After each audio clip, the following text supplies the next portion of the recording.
Up next, we do have some lightning talks. So thank you, Dr. Webster and Dr. Jerrigan, for framing the conversation for us about what is Indigenous research, what does that look like? And now we're going to get into some examples. So first up is mine. Hi again. I'm Dr. McLester-Davis. It's really a pleasure to be here with you all. And I would just like to say hello to all of those in the room who are from our Wisconsin tribal nation. So thank you for being here. I am from Oneida, grew up there. This is where I grew up on the res, that little red star in the middle of that square. Not as pretty a picture as what Dr. Webster showed earlier. Mine is really focused on this is what the land looks like in terms of what is currently under Oneida rule within the boundaries and surroundings. So that's why it looks a little bit different. These are my ancestors, my family tree. So I am fortunate to have both of my grandparents still with me. So my grandfather, Wendell, turns 94 this year. And my grandmother turns 91 later this month. So very proud to have them with me. They raised me and taught me a lot about what our traditional values look like to be Oneida people. And I try to bring those values with me in my research. And so I think that's where a lot of what my research looks like begins. It's thinking about what is a good mind and what is a good heart. These are core values that my nation has really focused on as of late that I also try to think about in terms of our values, but then how do I translate that both to Western science and then back for our people and making meaningful. So to do that, I take a three-step approach that ends up being cyclical. So first we have to understand what is the colonization of this. Then we have to identify what does a decolonial version of this looks like. And then we can think about what is Indigenous science. Who here in this room has seen this picture before? Right? It's interesting because I've shown this picture to a group of all white scientists and they don't remember it. So I guess it must have been a random Tuesday for them. But for me, when I was in fourth grade, this was a very emblematic photo for me of what it meant to be colonized. So for those of you who don't know, this is called American Progress, and it displays a woman coming from the east or the right of the image, bringing light with her across these lands and scaring off Indigenous people as seen here. So we have to understand what colonization is in order to really address it. Part of that is identifying some of the mechanisms of colonization. One is the removal of wealth. Removal of wealth politically can look like an exportation of raw materials from a entity and wealth from those colonized to really bring about a purpose of manufactured wealth or goods.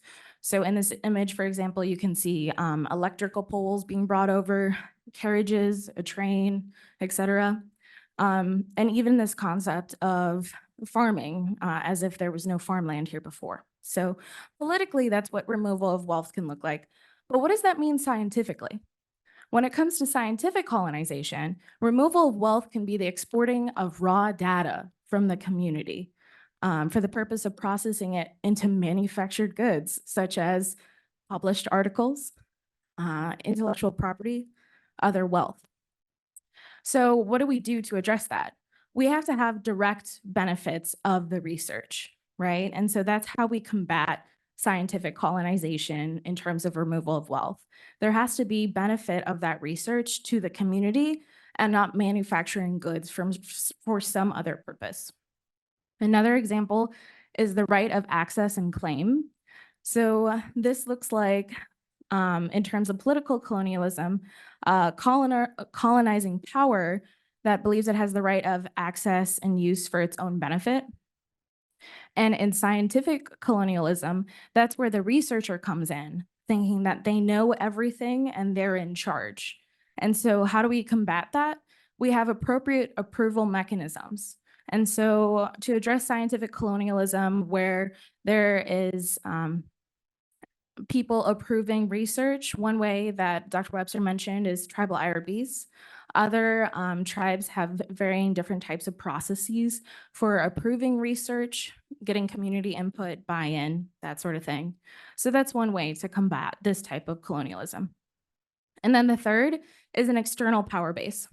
So in political colonialism, this was always the ruling colonizer power being separated from the colonies, right? And acting their will on the colonies, even though they are not living there, right?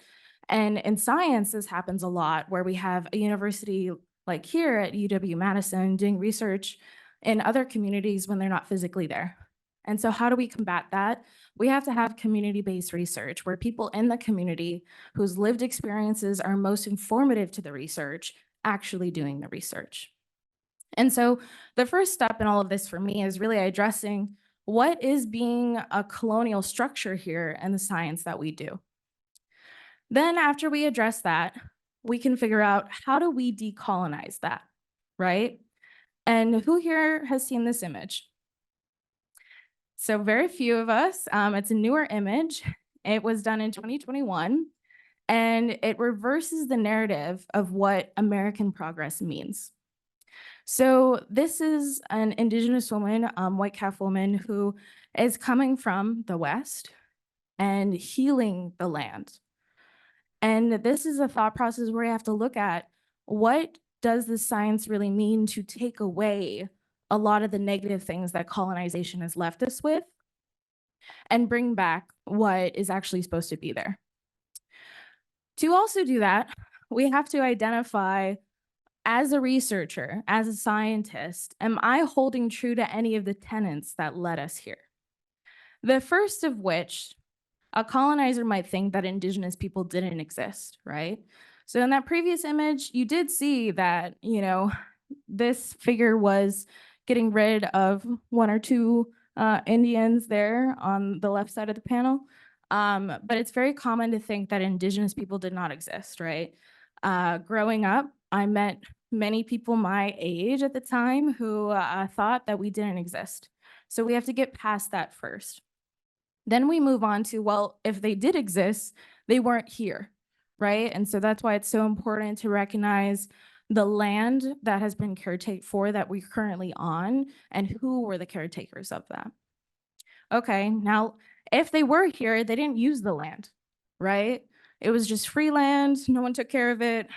Okay, if we can show them, this scientific evidence of, yes, they were here, our oral histories say this is what we did and interacted with the land, right? Okay, well, if they did use the land, they didn't deserve it, right? And so this is where a lot of colonization history of what that looks like depends on religious aspects or other approvals from foreign entities outside colonizer powers that support this idea that, well, they didn't deserve the land, so it doesn't matter.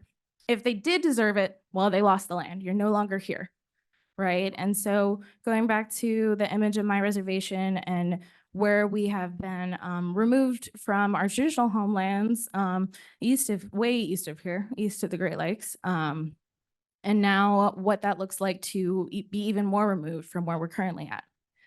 And well, if we admit that they did exist, they were here, they used the land, but even if they did deserve it, they lost it. And if they did not lose their land, it doesn't matter anymore. And so all these sorts of denials can happen through scientific colonization. And when we think about researching with Indigenous people, and often the conclusion of this is, well, even if all these things are true, and even if it does matter, we need to move on. And if we can't move on, we're the same, right? And so this is the point of sovereignty. So in order to decolonize a lot of science, we have to think about what is the sovereignty behind research, behind science, and where tribal nations and Indigenous communities have the sovereign rights to control their own data collection. So one framework to do that that I use, and it's a very good decolonization method, is tribally based participatory research practices. And these are the different principles of TBPR which is very similar to community-based participatory research practices.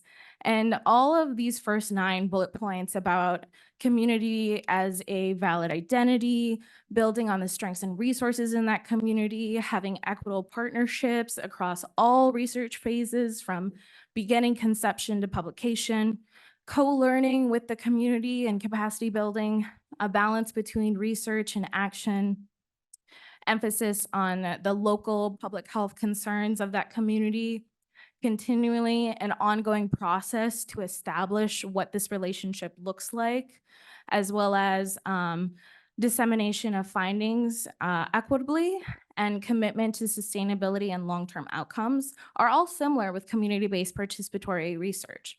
Tribally based participatory research, on the other hand, has these last 3 that are really important to consider, and that's that tribe-specific data belongs to the tribes, and it can't be disseminated without their approval, right? It's that sovereignty piece. As well as tribal systems are respected and honored. They have the sovereign right to create what approval processes they want to see, what that looks like, what their priorities are, and tribal government review and approval is required. So it's the government's, responsibility to honor this nation-to-nation relationship, and we have to do that same thing in science. All right, so we've decolonized science now. That's a good step process, right? That sounds great. But what does Indigenous science look like? So I think for me, one way is to think back to our more than human relatives, including our plants. So our traditional plants here for Oneida include tobacco, corns, beans, squash, our 3 sisters, strawberries. And I think about these and I think, what do they teach us about what science looks like? What do they teach us about what our values are? So personally, in my own research, when I study the good mind, when I study the good heart, one thing that I'm looking for in science is I'm looking for outcomes that may change. So if we are on a diet rich in traditional foods, our circulating lipids in our blood change. And so this can impact our cognitive health, can impact our heart health. And when I think of that, I think of this is what a good mind and a good heart are meant to be. It's supposed to be in relation with our traditional foods. Similarly, another thing that I think about is our Indigenous teachings of the turtle's back and the correct time to do things and what that looks like, and counting the ways in which we pass the time together as a community in a meaningful way for our community. So there's 13 big parts of the shell on the turtle's back for the 13 different moons in the year, and 28 on the outside for the 28 days that you count between each full moon. And this allows us to think about, what is the correct time to be doing types of science? What is the correct time that our traditional teachings tell us this is the time to collect information? This is the time to collect stories. This is the time to collect samples. This is the time to start something new. And so I use that to think about, how do we actually do Indigenous science? Another example is through this Indigenous evaluation method by Carol Lee here in the front and Dr. Bowman. And this is an example of using the traditional medicine wheel to evaluate what research evaluation can be. So the Eastern door being building relationships and sharing strength, then moving to the Southern door of valued and lived experiences and context, the Western door of addressing challenges and gaps, and then moved to the Northern door of wisdom of experiences and new visioning for the future. So these are all just different examples of our traditional Indigenous science that has been around forever, and now we can use it to do more science. So what does that look like in practice? So there are many people who have contributed to current work between the University of Wisconsin-Madison, where I'm at now, and the United Nation of Wisconsin, who initially reached out the United Nations Commission on Aging to really focus on, what is Alzheimer's disease? What is dementia? What does this look like for our community? And so through this partnership, through a shared structure, there have been a lot of benefits. So you see here meetings between these partners as well as actual outputs. So getting more support and research to find a dementia care specialist.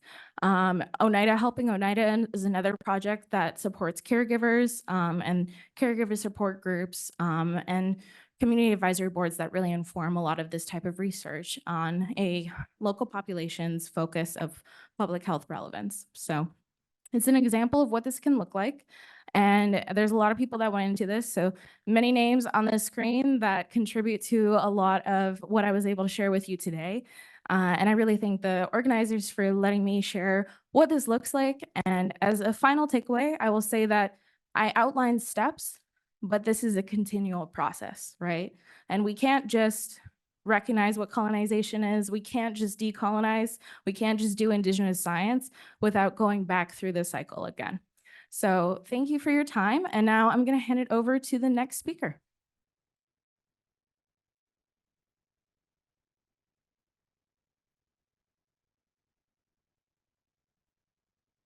Our next speaker is Dr. Sterling Martin, who's Diné, and he's a co-founder of the project Enable, which means Enriching Navajo as a Biology Language for Education, a project collaborating with Diné language experts and science teachers to create modern Diné science neologisms. Let's welcome Dr. Martin to the stage.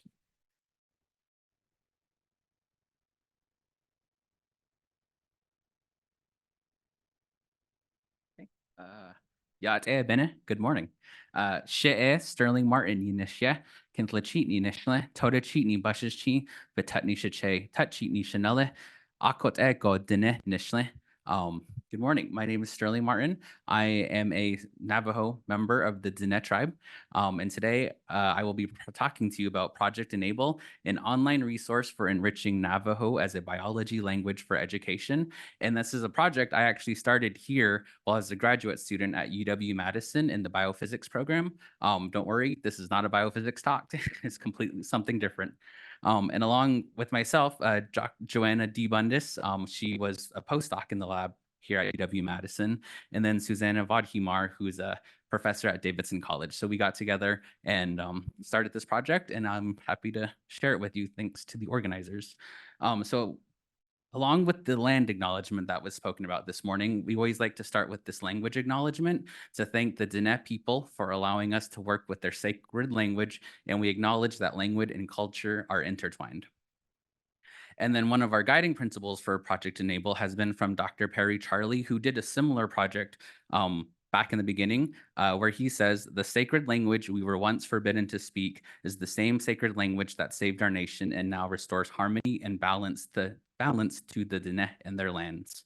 And then I'd like to introduce the rest of Project Team Enable, as we called them. We have Mr. Frank Morgan, who is the head Diné linguist and did all the translations that I'm going to kind of talk about today. We have Ira Fick, who developed the website that you will see a glimpse of today. And then you have Doris and Delphine McThomas, who are Diné speakers and elders, who work together with Mr. Leo Martin to help go through those words and make sure that they were culturally appropriate and available for Navajo speakers to understand them from a cultural perspective as well. And then we have Dakota Mace, who did some of the illustrations you'll see. And then we have the educators at Shiprock and Wingate High School. And those were the ones we really worked with to figure out, these are teachers who are teaching Diné students, what words would they find most impactful to help teach science and help pass on that knowledge.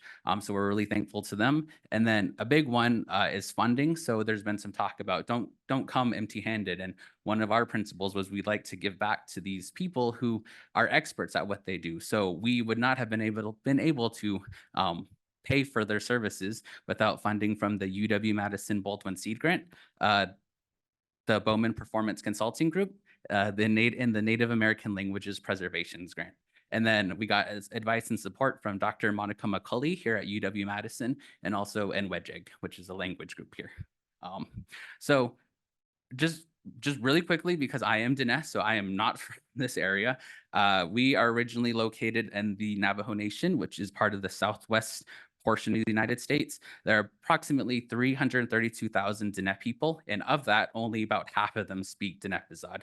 And from that, not all of them are necessarily fluent. The fluency for L1 and L2 speakers tends to be our grandparents and our parents' generation. And then a majority of these speakers live on Dinétah, or what is known as the Navajo Nation. And then a trend that has been noticed is over the last 40 years, the number of Diné-Bizad speakers has dropped by 42%. And current estimates are showing that by 2030, only 10% of the Diné will speak their language. But whether or not that's full like fluency or just knowing words here and there hasn't been determined yet. And then along with some of these language threats that are being faced, we've also noticed that there are biologically relevant challenges facing the Diné. And one of the big ones is like the pandemic, so COVID-19. That's really where this project got started. But we're also seeing other challenges such as climate change and prolonged droughts and how that's affecting people's livelihoods. But not only that, just their cultural practices, which are based on certain seasons and how long some of them last. And then a big thing that we've seen not only on the Navajo Nation, but other indigenous communities is this ban on genetic research, which has been implemented because historically government workers and scientists have come in with nefarious purposes and not been forthcoming with what they want to do and just have taken what they wanted, speaking in English. But this, I guess, raises the question that we like to talk about. Is it truly informed consent if you're not speaking to people in their own language or you're relying on translators? So that's really where these come together. And we're hoping to solve with Project Enable. And I think one of the big things that contributes to some of these biologically relevant challenges is that English is the dominant language that is used for scientific communications globally. So what we have seen is there's been little impact on making some of these scientific words into indigenous languages where they can readily be understood and shared and talked about within the communities to make those informed decisions that can impact healthcare, environmental stewardship, policy decisions, and career pathways in STEM. Along with that, this will also lead to improving language preservation and relevancy, since you're able to talk about modern day things going on in your own language that'll help you talk about it and move forward. Yeah. Okay, so that's where, I guess, a little bit of background, and that's where we come in as Project Enable. Originally, we started with the goal of creating an easily accessible online Diné to English dictionary of modern biological terms. But I have to say that this dictionary includes words that already existed, but we also went in and incorporated modern biology terms. That's why I try to highlight modern, because there were biology terms. We just went in and added some more. Our second step is to create educational resources that allows teachers to use these terms in the classrooms and families to use them at home. So that's the second part of this project.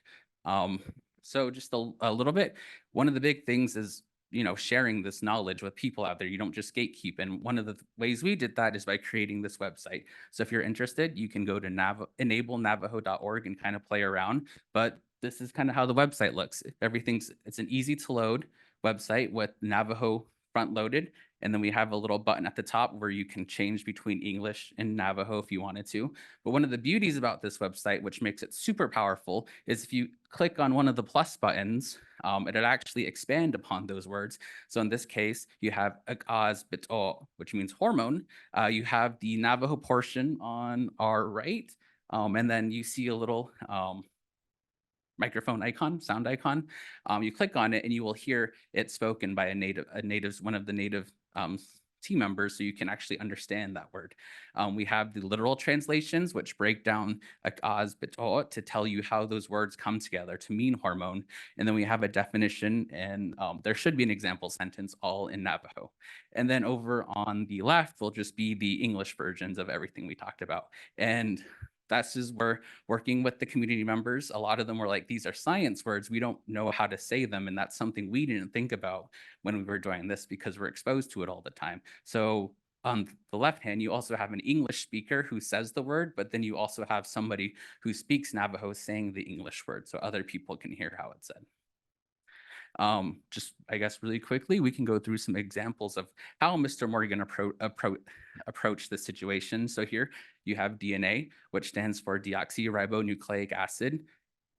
I guess one of the things I challenge you for maybe 5 seconds is just to think how you would go about translating not only this word, which has like different language family, how you would translate that into your own language, but how you would make it make sense to somebody who doesn't understand science. So do that while you take a drink of water.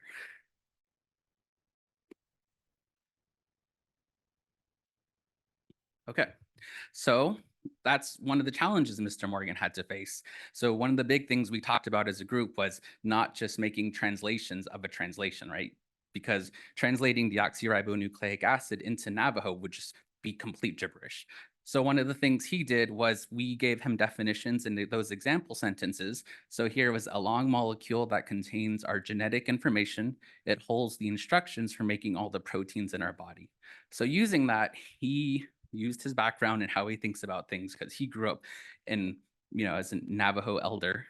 Well, he grew up to be a Navajo elder, but the word he came up with was Ina Bitol. Ina meaning life and Bitol meaning strings or rope. So when that comes together, when you think about it, it means strands of life, which I think is actually pretty good depiction of what DNA is. So here's some pictures of strands of life. So you can see some of it coming out of a bacteria or what we call choshtoyoteni. So I think that really captures what these words mean. Another example is chloroplast. Basically, it's a cell organelle that produces energy through photosynthesis. Using that, Mr. Morgan came up with the nunset bizil ichlene. So nunset refers to the growing thing. Bizil is the strength, and ichlene is making it. So the English term is this is the place where the growing things or the plant strength is made. So that's how he came about that. So those are just two examples of everything we went through for the dictionary to make these words and make them understandable for an audience who does not speak English, but also does not speak science, advanced science. So I guess just some considerations we had to take into account because this is something we wanted the community to use. And, just coming in from our side and being like, this is what you're going to do. These are the words we're going to give you, would not have made it as impactful and powerful because they don't want these words if they don't want to use them or if they're coming in from a mindset that isn't culturally appropriate. So I think one of the big things is Diné is a spoken language that is passed down orally. So not everybody reads or writes the language. So that's why we added that audio function. Some words are considered inappropriate for the website.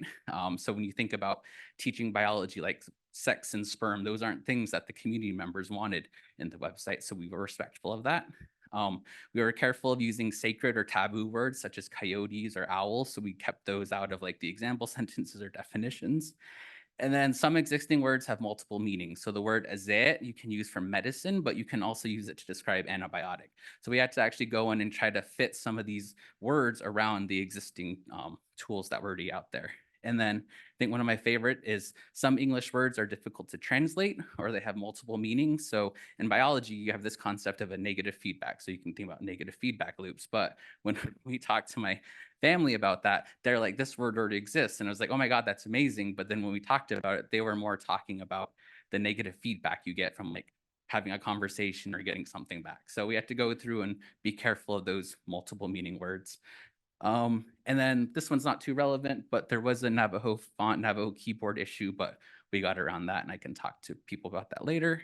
And then one of the big things, aside from the language consideration, is just the website consideration. So knowing your audience and how you're going to get this out there. There's kind of a lot, but the big thing is accessibility is crucial. So I think this image on the right helps demonstrate what I'm going to try to tell you about. So in red is Verizon Wireless is 4G coverage, but in the white is coverage areas that don't exist. In a big spot, which is that what the yellow arrow is pointing to is the Navajo Nation. There is very little phone service there, let alone on top of that, there's very little internet connectivity there. So that's where Mr. Fit came through with the website to make it accessible on your cell phone so you don't have to worry about that. And then something we did notice is a lot of these white patches do tend to correspond to rural Indigenous communities. So this website, we're going to open source it. So if other people are interested in them, they'll be able to take it and possibly use the code to make their own website. Oh yeah, and I think a big thing is we decided to go with the website because previously there have been published pamphlets that are hard to find or difficult to disseminate, or there's the copyright issues, right? If something goes down, the copyright person passes away, how do you revive that? So at least with the website, it's kind of there forever. And then moving on a little bit from this is languages are living, breathing entities, right? Like they survive and thrive out in the world with people speaking them. So instead of having the website just be there, we decided to move a little bit forward with word application. So here's an illustration of a cell which is an interphase. The Navajo version of that would be a cell in a period of rest. So here we have the illustrations, which are very Navajo focused, so people feel really drawn to it to like want to go in and explore what these words mean. And then we've been able to use the words from the dictionary to go around and kind of illustrate some of the different components of the cell. And then that was able to all come together to make this mitosis figure. So we have one for mitosis and meiosis, and just get them out there to help students feel drawn in, not even students, but community members as well. And then lastly, something we've noticed is growing up as a lot, myself included, you don't really know what a scientist is, right? And that goes into STEM identity. How do you know what a scientist is if you don't see scientists? How do you know what a botanist is if you've never seen a botanist like depicted on television? So one of the things we're working on now is we're developing STEM identity posters. So this is in progress. We're doing some work on it, but once again, it's just very Diné focused. So you can see some like jewelry and some hair, like how hair's like held back on the right in the microbiologist. And then on the left, we have a picture of a botanist who's out and about like with Navajo landscapes and also with some Navajo plants that have the Navajo words of a botanist and a microbiologist and exactly what that is depicted down on the bottom right. So those are projects we're working on to get the words out there and just help thrive. And then I'd like to start closing up by saying that the United Nations has declared the decade of 2022 to 2032 as the International Decade of Indigenous Language. And this effort could not have come any sooner. As you can see, this article from the High Country News talks about how the US has spent more money erasing native languages than saving them. And there's currently a fight to preserve these languages and integrate them into modern terminology into them. You know, there's been the whole like boarding school era that just that's what this article is talking about. The United States has just poured money into that to basically try to erase the native identity on this like continent. And so now, you know, we're trying to fight back and do our own ways. And I hope that by introducing Project Enables You, this has inspired you to think about the ways you can apply your expertise and resources to provide meaningful change to the communities around you. And then I'd like to end with a hehe, or thank you. And now that you've been introduced a little bit, I leave you with this quote from Martha Austin Garrison. Yine dilyen itishnigo dinepizad neheze de ditsaago choyilne, which translates to, Diné uses the language in a holy, sacred way. Our elders say, as sounds of our language come out of our mouths, we can destroy life. Use these newly developed translations carefully as you talk about the earth and the land we live on. And then, you know, we talk about giving back to the people who help us. So we actually rely a lot on donations. So if you like this little sticker, you can visit our Squarespace site and like buy one for $5. Thank you.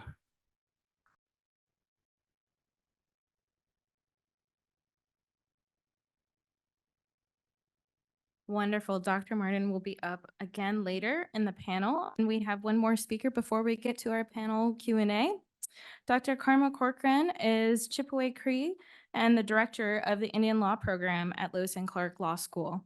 Dr. Corcoran will speak about the Indigenous research methods she used while writing her book, The Incarceration of Native American Women, Creating Pathways to Wellness and Recovery Through Gentle Action Theory. Let's give her a big warm welcome.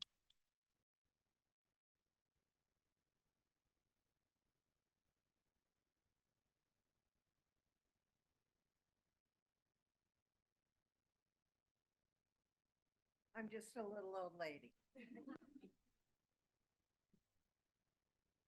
As Elena knows, that picked me up from the airport. Thank you so much. I'm Dr. Carma Corcoran. I'm an enrolled citizen of the Chippewa-Cree Nation. My great-great-grandfather is Chief Big Bear.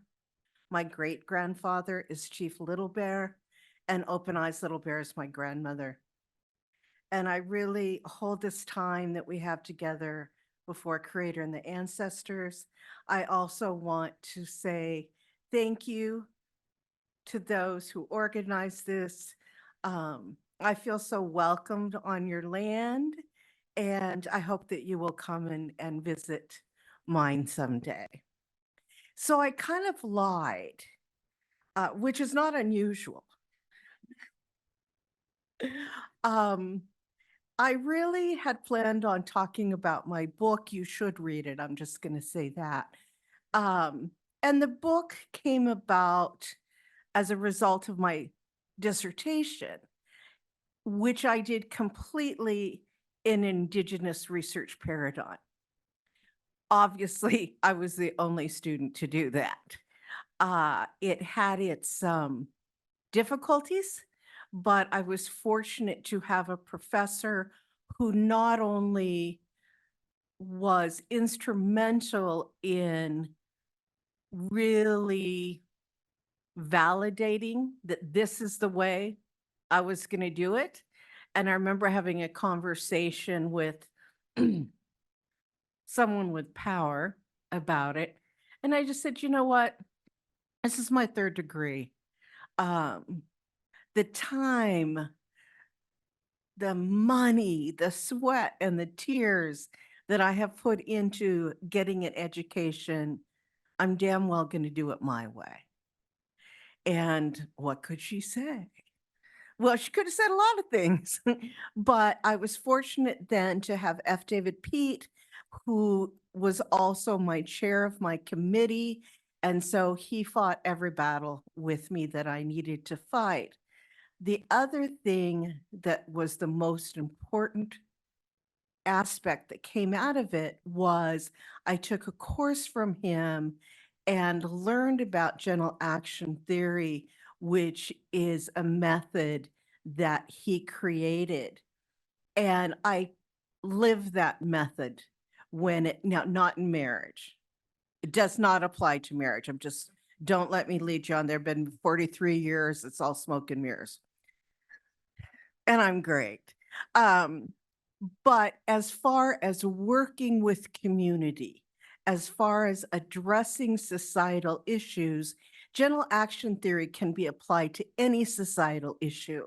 For me, I have chosen to have as the bulk of my life's work addressing the issue of incarceration for Native people. But I'm also a professor. I teach 4 classes. At Portland State University, I lead the Indian law program at Lewis and Clark Law School. I'm the advisor to the Native American law students. I hire professors. I develop courses. So for me, it's about creating a culture, an environment, and a process for Native students. Students, did I do that right? Probably not. Did I turn it off? I told you, I'm just a little old lady. Okay, here we go. We're on now. Plus, I had surgery recently in one eye, but I can't see out of the other eye yet. That's coming April 18th. So I tell you, nothing's ever normal in my life. I'm also one of 18 children. Only girl. So this is part of why I am who I am. You know, if you had 17 brothers, you'd be this way too. So what's important about general action theory is it's an approach that begins within a system. And as we've talking about research, we have had so many outsiders come into our communities and say things like, oh my God, you people have a problem with alcoholism, domestic violence, drugs, suicide, whatever, poverty, whatever that societal issue is. And then they say, well, we're going to come in, we're going to do some research, we're going to do a workshop. We might pay your participants a $20 gift card and feed them. But in no way do they go through the processes that have been so well laid out by previous speakers today. With general action theory, it's about us taking care of our societal needs. And it also melts really well with traditional ways of knowing and being. And I think one of the things certainly that drew me to general action theory was that it allows for dialogue. and it allows for time and creativity in both designing activities and pondering solutions. And I think that all of us who've been to conferences at, a rented holiday room, conference room, that by the end of the day, maybe we get a certificate and we've solved world hunger. Life doesn't work that way. And in the Western way, there's got to be an answer. There's got to be a solution. We've got to move on it. We've got to create a task force. And those things often do much more harm than they do good. And so I can see it there too out of one eye. That's so exciting for me. I mean, seriously, it's a rough life right now. So, general action theory instead is full of respect. It's respectful of people, of culture, and of place. Because as Native people, as demonstrated in these talks today and these examples, we are a people of place. That's where identity comes from. That's where our cultural traditions come from. And from there is where we will find not only healing, but hope. And so our creation stories, our ceremonies, our culture are tied to place. And it's sacred to us. It's where we find our beginnings, our ancestors, and the whole embodiment of our spiritual connections to the natural world. And as the president was saying this morning, that it's very much about identity. I have my students do in every class a circle of identity. Who are you? And at the core of my circle is I am a Native American woman. And everything else radiates from that. The different roles that I carry, the work that I do, but it's because I'm a Native American woman and I practice a traditional way of living and spirituality.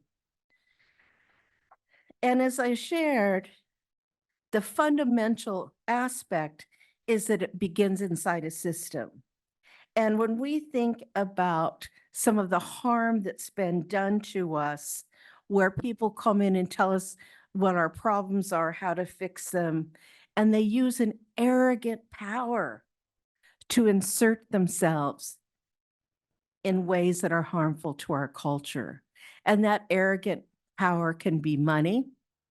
It can be, selling some sort of story about how this is going to benefit our people. And as we've learned, often that research never comes back, nor do we ever see them again.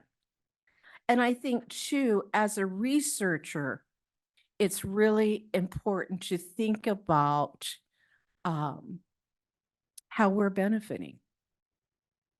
I did a incredible workshop at the women's prison in Oregon. I had been going in for years as a support volunteer. And when I got to my PhD, I decided to do the Healing the Sacred Hoop workshop using general action theory. And everybody who came in had to use it. Some of them were not that thrilled.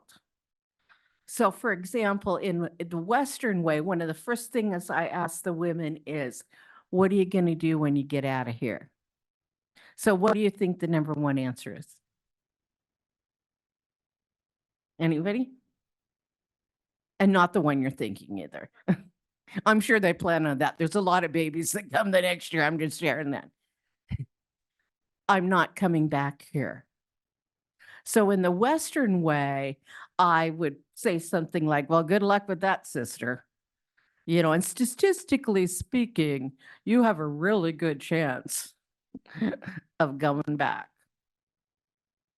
So instead, it's like, okay. And as we work through some really, really hard things together, laced always with identity, because these women have a very convoluted identity because of what their lives have been through, what they've had to suffer, the crimes they've committed, being locked up.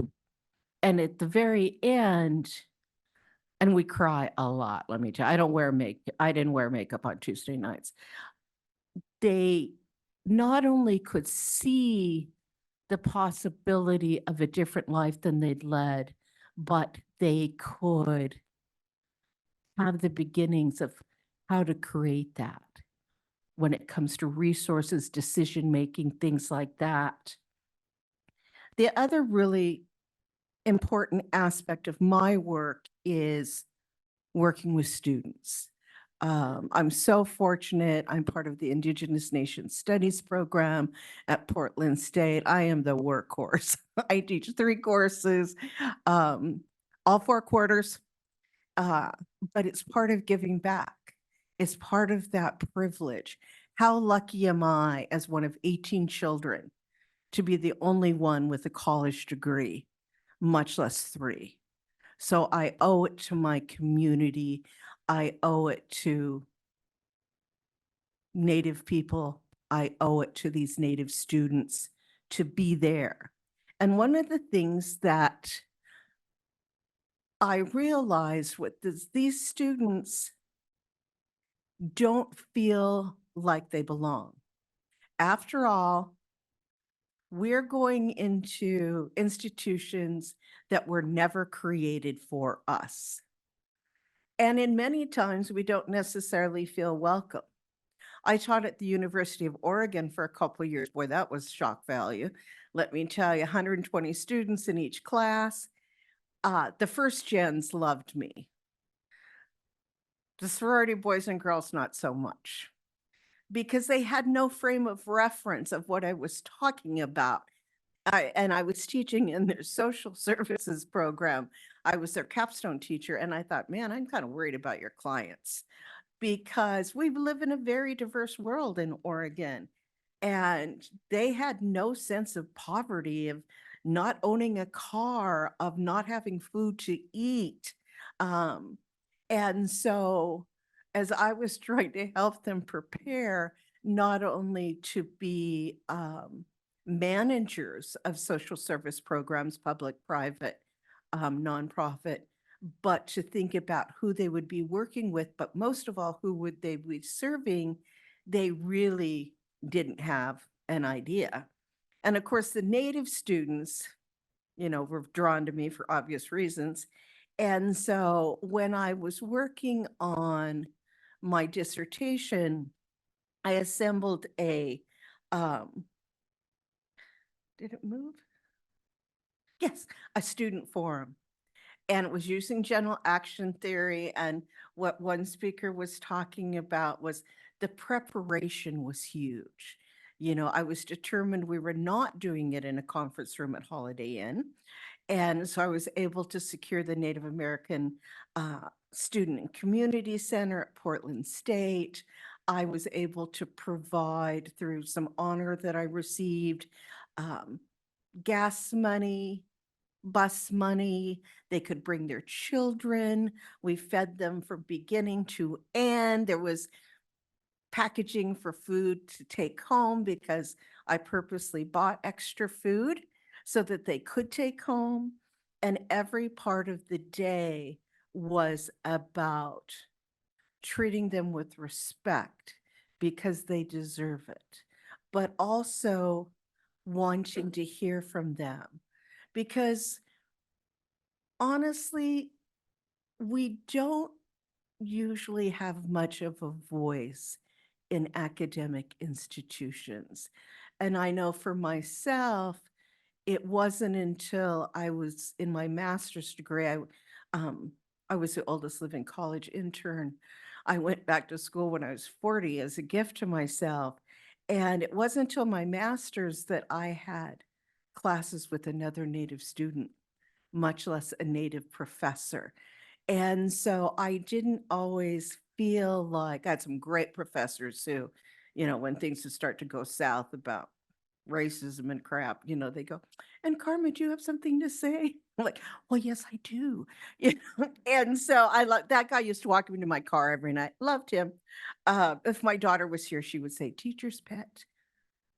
She's an awful young thing. She's 43, by the way. But I really want these students that I am involved with both at Portland State and Lewis and Clark Law School to have a voice. And so, we talked and asked these questions about, what does having a voice look like to you? Have you found a way to express your voice at the institutions of higher learning that you've attended and are attending? What are some of the places and groups that you have found to connect at, to exercise your voice? So I'll share right off this morning. I, of course, couldn't find where I was going. And oh God, I needed coffee so bad. So I ran into this handsome young man and was asking him about coffee, and then introduced myself to him, and it was John Sherman. I can go home now, okay? I will be bragging that I met Sean Sherman. But, we spot each other. It's not every place that I go to that I get to see so many Native people, so many Native academics, so many researchers, so many tribal people. And so for me, it's important for Indigenous students to have connection on a lot of different levels. And I really wanted them to tell me, think of one thing that's been missing for you in expressing your voice or having representation. And what is that thing, and how should that pathway be provided? And that's the part about general action theory. I could design a pathway. I could maybe even push it through if, I'm myself that day, as my mother would say. She used to actually say to me before I left home, don't be yourself. I don't know if that was good for my ego or not. But on the other hand, she'd also tell me I could be whatever I wanted to be. So I've obviously been very conflicted my whole life. By that way, that was my adopted mother, a white Norwegian lady who was lovely, but a little odd too, a little power and control issues. So for these students, I want to hear from them. What do you need? And how can we provide it for you? And when we're talking about research and general action theory, it's the same concept. I talk all over Indian country. I do workshops with tribes, Native nonprofits, and my question always is, what do you need? And how can I provide it for you? As opposed to me coming in as A, the icon of Indian country, because that's always special. B, the expert. Because I may know a couple things about a couple things, but I'm not an expert in everything. And there was a slide too that I have to comment on, which is cultural competency. And I'm a big believer in cultural humility. I can't know everything about every tribe in the United States. I have learned all the time when I go home about my own tribal traditions. During my research, I was able to go home 3 times and spend time with my elders. I learned so much. I also learned a lot of family history. When you have 17 brothers and all of them are, like I learned one was a porn star. Who knew? I mean, I don't want to know his stage name or have a link, but, it's always something. And I feel bad because I'm the only one that, well, I did marry my husband twice. But other than that, I have nothing interesting about me. And so that's come I lie and make stuff up. But, what I'm trying to say is that, and I really do need to end with this, is that, I worry about myself. I really do.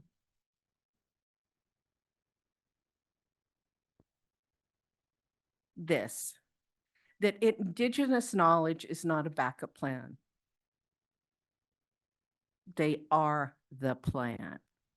And so students should not have to go through the barriers that I did, and some of the barriers that my own students need me for. And it's not a catchphrase. It's there, it needs to be honored, and it needs to be done. Thank you so much. Thanks for putting up with me. Yeah, do I stay up here? Oh, good. Seat, ma'am. I'm gonna invite our previous speakers back up here. So Dr. Webster, Dr. Bluebird Jurgen, Dr. Martin. We're gonna come up here and answer a few questions real quick.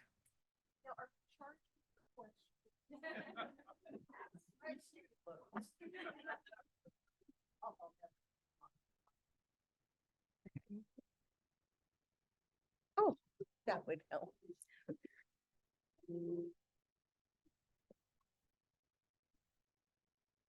All right. So I'm gonna get us started with an opening question. Raise your hand if you have a burning question in the room for any of our speakers today. So our first question is gonna be, how do you balance prioritizing Indigenous methodologies with research institutions' demands for Western research methods? And I'm gonna pass it all the way down to Dr. Martin first. We go. I that's a tough one. I would say I push in our indigenous methods first, to the detriment of, what the grant writers want, or like what traditionally the Western research methods want. It's like, this isn't for them, it's for us. So we're just, I hate to say this, using you to get the money we need to put these actions into place to protect our own people and help our advancement. I guess, does that answer the question? Yeah, let's pass it over to Dr. Webster. How do you balance prioritizing Indigenous methodologies with research into institutions' demands for Western research methods? That's a mouthful. It is, I'm sorry.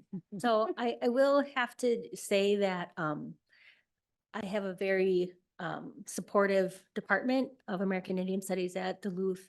And our department head is a Native woman, and she's just phenomenal. If anybody knows Jill Dorfler, she's been an amazing mentor through this whole academic journey. I was hired, having previously been an attorney for my tribe, working on jurisdiction and intergovernmental relations, because I teach in the graduate and undergraduate programs in tribal administration and governance. And my previous research had been on, state, tribal, local relationships. But as I began into this academic world, I had also been swept away by our seeds. So there was this, reimagining of what I wanted to do in the future.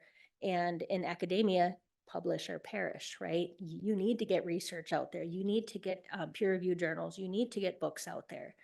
So I was concocting this plan, and I wanted to write a book about our indigenous corn. And I had all of these reasons why I wanted to do that.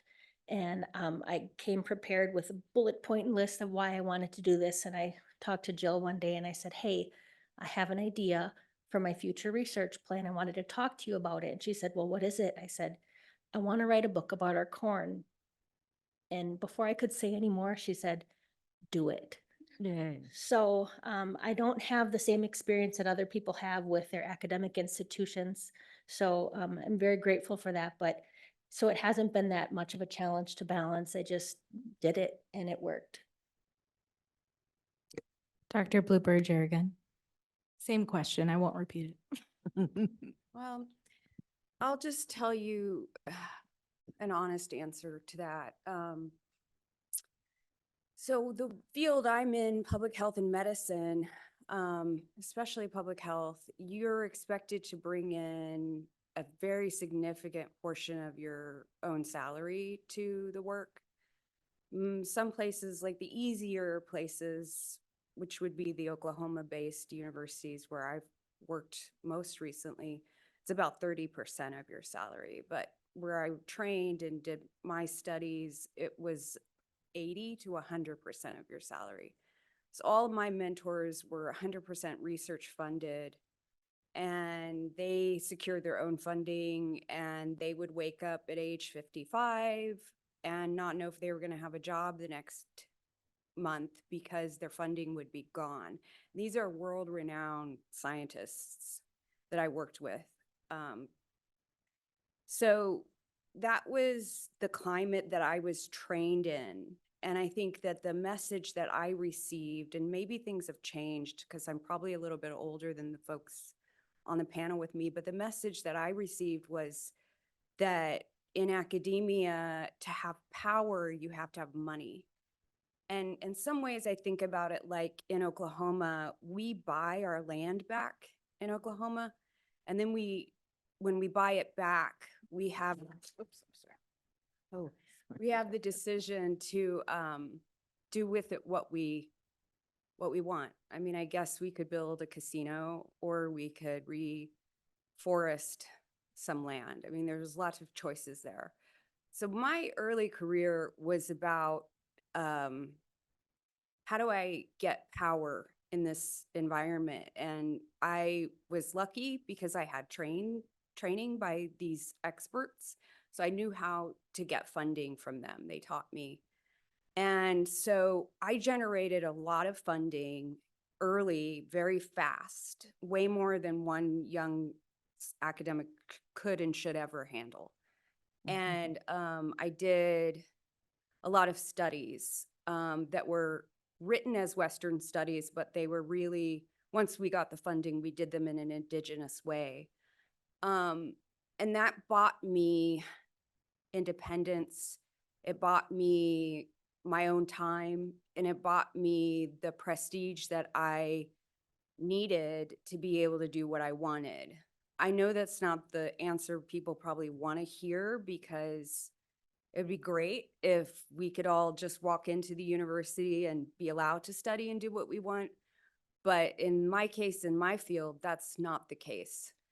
And so I did that for a number of years. I got my CV where it was essentially bulletproof by anyone that could question it. I still was denied, and I did get tenure, but I still, by the academic white men in the department, got resistance to tenure. They don't like Native women, matriarchal societies. But so that's how I did it. And then finally, maybe 12, 15 years into my career, I was finally able to get funding and study what I actually really wanted to study. And so I hope that things change, and I think they are changing, but it definitely was very, was old school. You have to play by the rules before you break them, kind of thing. And the training programs that we all went through were set up like that. They're like, we're here to teach you. We're not here to teach you Indigenous science. We're here to teach you how to write an R01 grant and get it funded by the National Institutes of Health. And so I think the training programs are also changing now, but that's my honest answer. Thank you for your honesty. I recently got my PhD in neuroscience, and so I was trained in a very similar program. And I think that there's a lot of those programs that still exist out there based in a lot of the big budget medical research paradigms. And I would say that for me, it was a balance of recognizing what's important. And so in my research, I was prioritizing Indigenous research because I was prioritizing the people from which the research came. So in medical research, we have human participants and we enroll them in studies and we collect data from them and we collect specimens from them, and we know them as data points. But in Indigenous community, we know them as people, as families, as their stories.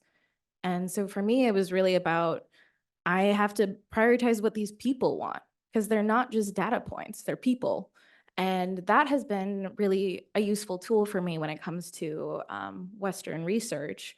And a lot of the systems that uphold viewing them as data points are being challenged for the humanity of research. And I think that that's been very useful as a lens to view in which the community wants it done this way. So it has to be done this way. And for me, focusing my research on local community priorities, the sovereign systems in place for doing research, has helped me leverage what we should actually be doing in research with the complicated mechanisms in academia currently. I think that there's still a sense of play by these rules first, and then you'll get to do whatever you want. And I think for me, that's where I feel like people who are recently getting their PhDs, a lot of us are considering leaving the academic structure because of how rigid it is in that way versus industry and nonprofits being less so. So I think that's also a balance of what can be valued here in academia and what can we build here within the constraints that exist within Western research methods, and leveraging the strengths that we have in community. So that's kind of been my approach to it. How about you, Dr. Corcoran? Well, I think it can be really difficult. You know, I look at my experience at Lewis and Clark. Love the name, don't you? And their mascot's the Pioneers. So, yeah, I've been working on that for 15 years. So, the institutions of Lewis and Clark, which include the college, the grad school of counseling, and the law school, are very Western themed, even though the college is liberal arts. But they still have not moved away from requiring, these paradigms of research. So what I try to do, especially with my interaction with the Native students that are on our college, is, to be a voice for them, to validate, to pipe in where needed. Those that are really wanting to, I encourage them by saying, well, you're paying for this. And so, it's okay to say, this is how I want to do it. Another thing I do too is for all of my Native students, I lead them to, or some students I give as a gift, the book Research is Ceremony by Sean Wilson. And he is a Cree like myself. And, his book really became almost the template for my dissertation. And in the classes that I teach, and I'm really fortunate, on the other hand, I'm at Portland State University in an Indigenous Nation Studies program. So those students don't have that barrier of no, you can't do your papers or your research or whatever this way. Instead, like I have a new class starting, well, today, I have to dash after this, in contemporary issues in Indian country, where it's community-based learning, but they will use an Indigenous research paradigm with the understanding that some of them are not Native. And so with those students, I need to work on the things that we've, talked about today as far as protocols and respect. And, I'm providing that pathway for them of whatever societal issue they want to address, to a person in community that's Native that does that, with the understanding that they're going to be respectful and they're going to be bringing a gift and buying them coffee or whatever. But, honestly, I've been at Lewis and Clark for 15 years and I've not changed much there. And I finally came to the realization that I can be a change agent within my own department, in my own work, but I cannot change Lewis and Clark, the institution. And that's hard. It pisses me off. But on the other hand, I annoy them too. So that's always fun. I'm like, excuse me, did you forget the Native side to this thing that you're doing? And, oh, Dr. Corcoran, we never thought about that. Yes, well, we're talking about the environment. So yeah, it's good to be an annoyance. All right, do we have any questions from the audience at this time or online with our virtual attendees? I know we have one right here in the audience. It's like a game show. Raise your hand nice and tall. Yep, yep.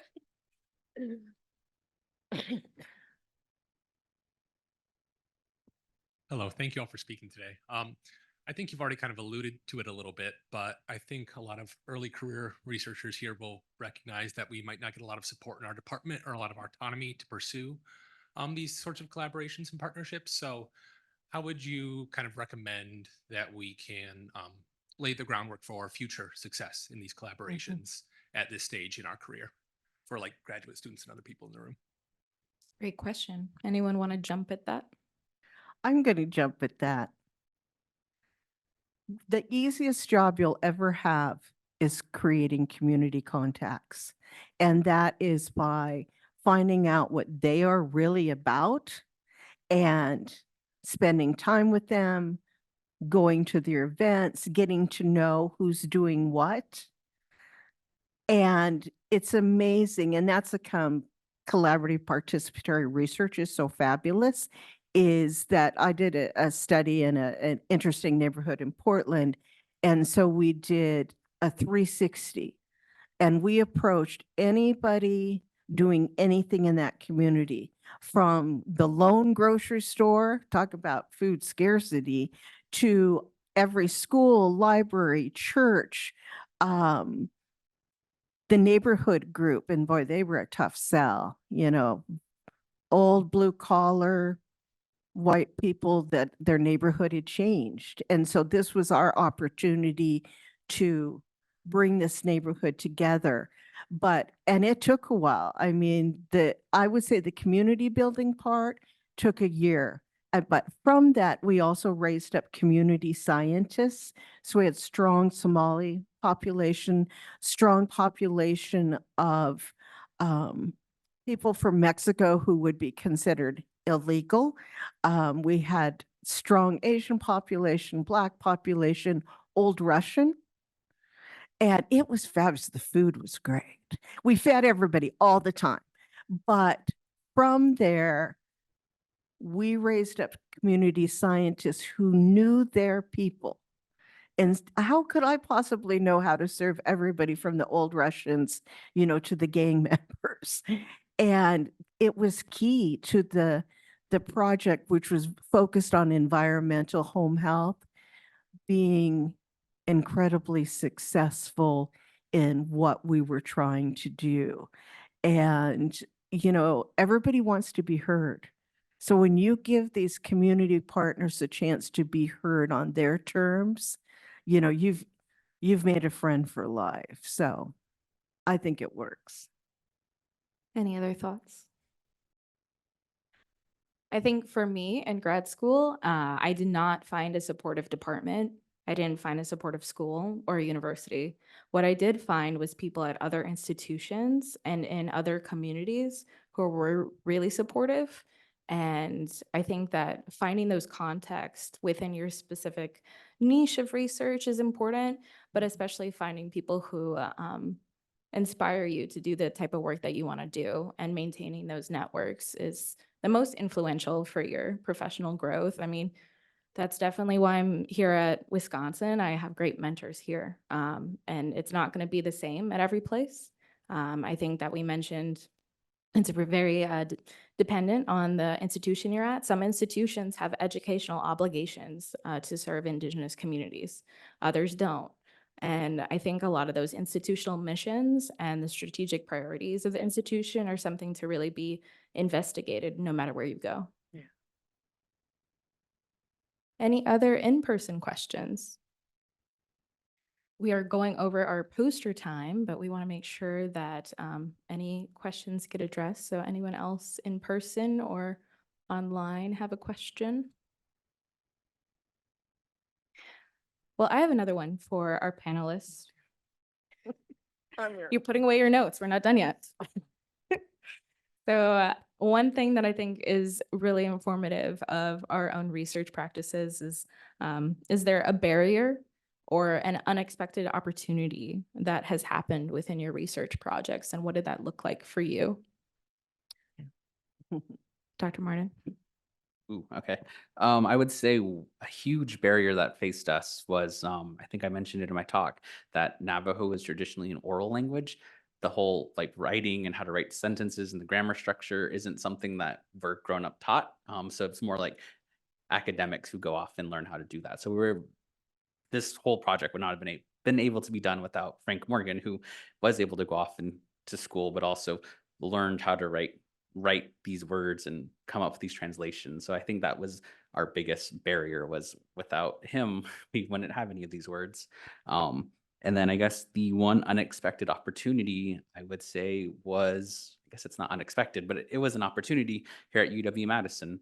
I think something we were just discussing was these opportunities that this university can give you, and they're very big on the Wisconsin idea and making sure knowledge gets disseminated across the state. And that's something the Baldwin Seed Grant, which we applied for, got. Even though we are not here in Wisconsin, we could still lay some groundwork that maybe other tribes, if they wanted to, could follow in our path. And then on top of that, I would say coming across Dr. Monica McCulley, who really helped us be like, oh, just because it's I think a big thing with me is we don't see ourselves as linguists, but she's like, no, you are doing linguistic work. And she was that very much support system we needed to help us get out there and do what we wanted to do. So I guess UW, go Badgers. So I didn't really necessarily see a lot of barriers because I just had the mindset to quickly turn them into opportunities. One was the university IRB is really obsessed with anonymizing information. Obsessed. But how do you anonymize the information when you're gathering stories and you want to elevate Indigenous voices? So I scrapped that right away. And in all of my research, I attribute the commentary from our community members to those community members. So those words aren't lost, and they don't become something that I'm researching. I'm helping our community members tell a story. Another one for the opportunities, and that again goes with the mindset of just roll with it. So we were in a van on the way to a great law meeting out east, a bunch of people in the van, Faith Keepers, our chief, and we just started to talk about, returning to that traditional Indigenous governing structure. And on that van ride, we created the table of contents for the book, and we were talking about it. And as we, this morphed into its own thing, and we started to add different chapters, talk to different community members. We have people that are from the Longhouse. We have people from our business committee. We have tribal judges on there. We have Christian folks on there. We have everybody from our community on there. We even grabbed some poets and brought them on board.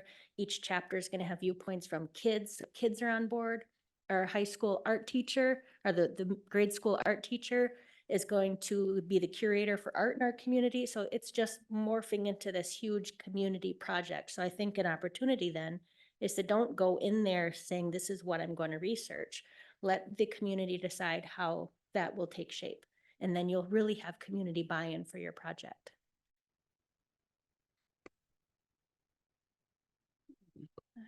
Thinking about this one, I'll share a really institutional example. I think doing health disparities, health equity work is really different when you do it in the actual communities that are directly impacted most severely by these issues. We get a lot of people who are on the coasts at big universities who want to partner with Oklahoma tribes, but they don't live and work in these communities, and they want to do their work from their institutions. And so it was important for me to be in Oklahoma doing this work. But the challenge of that has been that these are very, under-resourced states, and the universities don't have the infrastructure that they need in a lot of cases to carry out the research in the same ways that some of the bigger universities have. And so that was particularly true with the Oklahoma State University, where I moved in 2019. I left OU and came to OSU because OSU was deeply invested in Native health. they opened up a tribally affiliated College of Medicine on Cherokee Nation. And so having moved there, I was really inspired by that commitment, but I had no infrastructure support to submit my funding. And so I had to really struggle through and build that with OSU, and that was really, really tough for me. And the positive thing that came out of that, though, was that we were able to develop from the ground floor, I guess, the respect for tribal sovereignty to the extent that OSU, once they got their IRB up and running and their health sciences research office is up and running, actually defer solely to tribal IRBs. So it's different than just saying, oh, great, I need the letter from the tribal IRB that says it's approved by them. They actually defer to tribal IRB. And so I'm covered by tribal IRB, which I've never seen before. And to me is an incredibly innovative approach, but it shows how deeply that university is extending respect for tribal sovereignty. So that has been a huge, huge improvement. And I don't think it could have happened if it were just like the research as usual places that I've been. It wouldn't have happened there, but it was able to happen at OSU. So I'm happy about that. I think for me, one barrier has been the very discipline-specific academic mindset and working with people who, not being in community, but researching on humans, are very focused, hyper-focused on a specific outcome, a specific disease process, and not really thinking about the bigger picture. But I think this is a really great opportunity for collaboration. So when you research for a community, you're focused on all the things that affect them. And I think for me, it was a struggle to learn the type of language that it takes to translate how something discipline specific can be really applicable in many various settings. So one thing that I study is biological aging and the cumulative effects of stressful life events and your environment and how that impacts your cellular aging. And so in doing so, that covers like a lot of different disciplines, right? And I think one part of that is recognizing that there's so many different types of life stressors that people can go through and so many different ways that can be measured in community. And really taking a transdisciplinary approach in academic language is an opportunity, but it's really what community has always done, right? Like we never created these divisions of, oh, the people who only study the heart go over there, right? The people who only study the brain go over there. That's not how we've ever done things. And so getting that language and that opportunity to bring together a very diverse team of researchers and what that looks like, I think has been unexpected. And I think it was something that really formulated better research at the end of the day.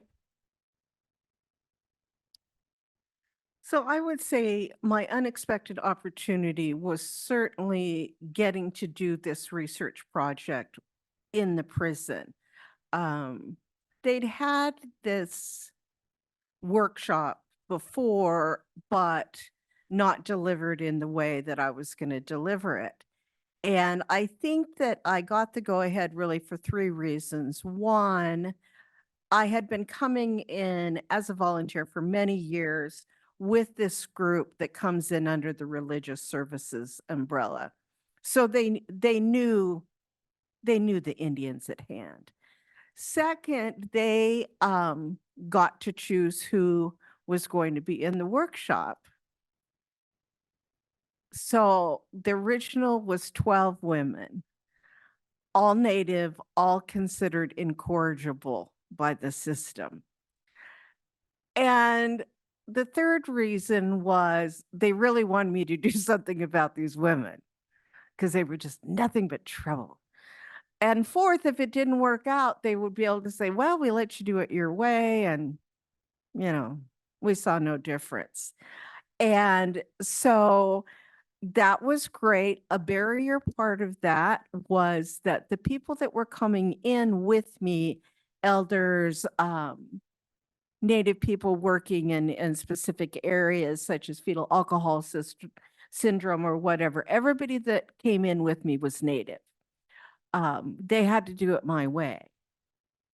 So there could be no Western way of speaking to the women, like, let's say some woman says something that you just know is ridiculous.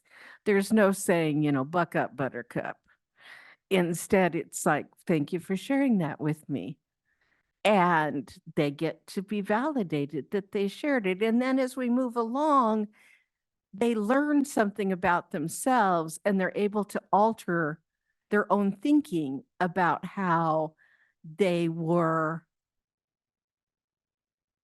really thinking about themselves and their lives. So for example, in fetal alcohol syndrome, we had a wonderful Native woman, this is her life's work, come in and speak. And she shared, handouts also. And one young Native woman who had a couple daughters on the outside said, well, I drank both of my pregnancies. I drank like crazy and there's nothing wrong with my kids. So, okay, it's not up to me to burst her bubble. And each week, instead of like, okay, we're going to stay on track here and we're going to go to the next subject, it would be, we do a check-in and then is there anything that anybody wants to revisit? So it took a couple weeks and she said, I want to talk about fetal alcohol syndrome. She had gone back to her cell. She had read this information. She had thought about their girls. They were both just teenagers. And she realized that they were exhibiting these things that happen with fetal alcohol once you become an adolescent. She cried, we cried. We talked about with her ways that she had already decided on her own that she needed to change parenting, like really encouraging them to be gang members on the res might not have been the best idea. But she came to this knowledge and these decisions on her own with support. So while the people going in the group with me really were having a hard time not telling her what to do, how to do it, and da-da-da, they were able to restrain themselves. And honestly, I think they learned something, whether they wanted to or not. And especially the group leader who is the gatekeeper. I got around her though, where it's like, you cannot go into the prison system of Oregon without her. Well, then I got around her in two ways. One, I teach in it now. She has no control over that. And then the other thing too, which somebody mentioned earlier, when it comes to things like the IRB and different things, I got around that too. And I got around it because my dissertation was theoretical. And so I got around the IRB. And so, you just got to be creative and determined to do what you want to do the way you want to do it. And it's hard in institutions, but I also had F. David Pete. So, those connections that you guys are talking about that you've made are going to be valuable for your whole life. Well, are there any other thoughts before we wrap up our panel session from our panelists? Anything you guys want to share? Well, this is a great time to make those connections. We're going to be taking a lunch break. There are posters also out in that area, and I encourage you to stop by those, make those connections, think about the opportunities for collaboration, and we will be back later this afternoon with more informational sessions.